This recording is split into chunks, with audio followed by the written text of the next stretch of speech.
Oh, hey everybody, it's Steve. Thanks for joining me today. In this video, I want to go ahead and talk about some things to consider when setting up a dartboard. In this case, we're talking about a steel tip board, and I'm using a bristle board here. Steel tip boards come in a few different materials. One, you've got a bristle board, which are individual little bristles that are all packed in together. Works real well. The darts seat in nice and they pull out nice. Next type you have is going to be a paper board, where basically it's paper all smashed together, similar to the bristles, but it's made out of paper. And those aren't the optimum board. Competitive type boards are going to be a bristle board. There are also other cheapies out there that are made out of cork and things like that, but I really want to stay away from those low-end boards. A good board really isn't that expensive. It's around $50 or so, maybe $35 to $50 for a good quality competitive board. It's really a good decision, a wise decision, a wise spend. So that said about the board, next we want to talk about some of the environmental factors on where you want to set that up. First of all, we're going to talk about the height that you're going to need to set this up at, the distance you're going to need for your toe line, some of the clearance, and some other environmental factors you're going to want to consider. So first of all, the reason many people are here watching this video is they want to know how high should this board be and how far away does the toe line need to be. Well, I don't know if you can see it on my board drawing here, but with the dartboard mounted to the wall, the dead center of the bullseye should be 5 foot 8 inches to the dead center. From that, the distance for the toe line is from the face of the board, not the back of the wall, but the face of the board, the tip of that bullseye, should be 7 foot 9 inches and a quarter straight away. So taking into account the distance, the thickness of the board, the backer board that you have, and all that, it's from the face of that board.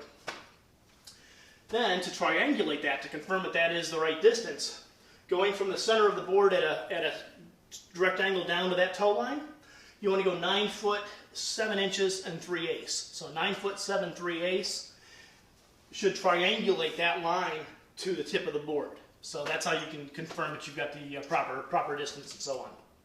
So that said, those are the important measurements. If you're going to have a mat or something like that, competitively they usually use a 2 foot mat behind the toe line, but that's optional.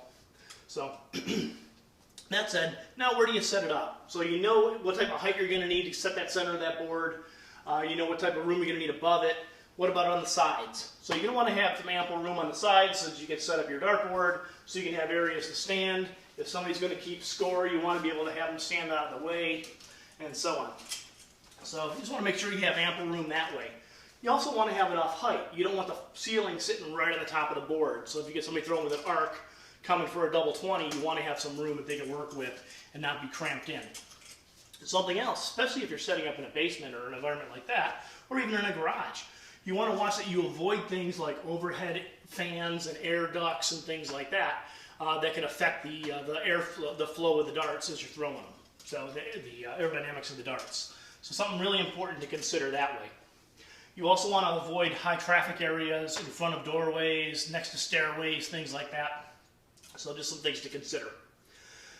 Additionally, there's some other environmental factors you want to consider, like the floor. I mean, you're going to be having hard darts that are going to be hitting wires or just not sticking to the board and dropping down.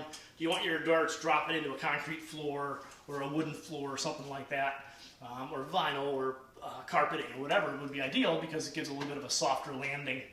Less damage to the darts, less damage to the floor. Speaking about the backboard, backboards are completely optional. Some people like them, some people don't. Some people use little wooden cabinets with the scoreboards and all that.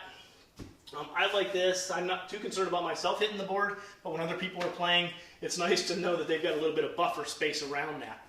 I even keep this down below because we let people throw short, and you'll see all these holes in the wall.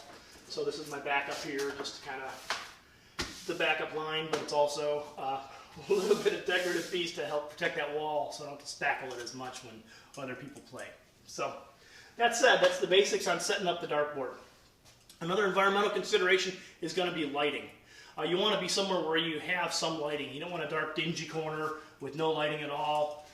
You also want to be careful not to have just a single point of light where you're going to cast some really nasty shadows. So I usually set my light up high. I don't like the lights too close, But I also have other environmental lights. I don't know if you can see here, I got some can lights above me and a spotlight pointing toward the board, so kind of light from a few different angles kind of help give it a better ambient feel and less likely to cast shadows.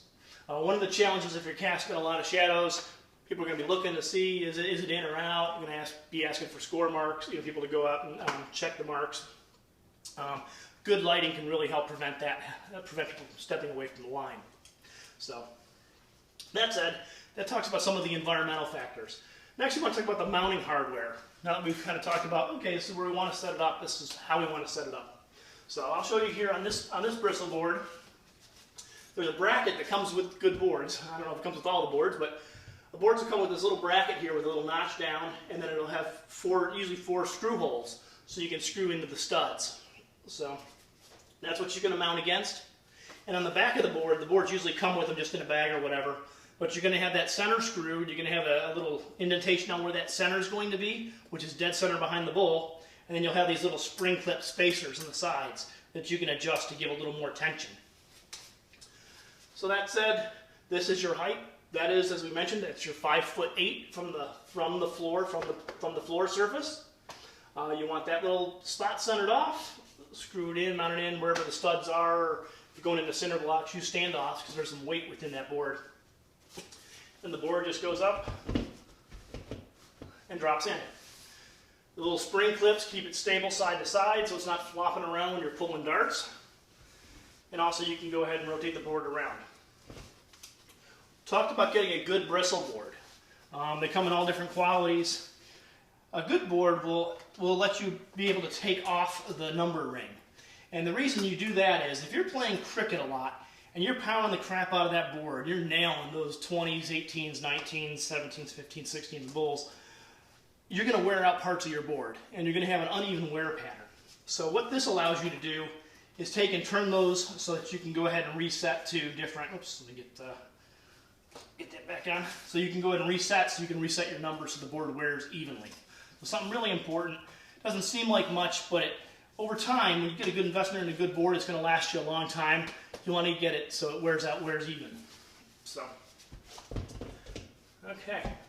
So we covered the environments, we covered the measurements, we covered the board. We talked about the backboard a little bit. Let's talk about a tow line. So something really important, especially when people set up boards and they're going to teach the kids how to play and they're just going to play recreationally and just learn to play even. It's really important to have the measurements correct because muscle memory is being learned while you're learning to throw darts. And having the right distance is so important. So instead of just randomly throwing at varying distances, it's no different than shooting three-pointers or shooting either three-pointers or free throws in basketball. You need to know where that's at so your muscles can get acclimated. So, as we mentioned, the toe line is 7'9"1/4 from dead center of the face of the bowl. And with that, how do you mark that? What's your floor surface? If it's concrete, maybe you paint a line, or you use a piece of chalk, or you use a piece of tape, like Gorilla Tape, or something like that. Here I've got a vinyl laminate floor, plank floor, and I have these Bull Starts Here stickers that I have permanently affixed. Last house we had carpeting in the basement, so that wasn't a viable option. So what I ended up using was a piece of chalk. I had my measurement, and I just ran a piece of chalk into that Berber carpet. It was subtle enough, so next time I went to throw, I just redrew that chalk line. I knew where my toe line was. So a lot of different options. They also make carpets. You can get little area rugs that give you the distance. You can roll them up when you're not using them, or the plastic entry mats, things like that. So just some things to consider. It's really important to really, if you're going to do it right. So that's all I have for this video. I want to thank you for watching. If you have any questions or comments or suggestions, please leave them below. And one more time, I'll touch those measurements.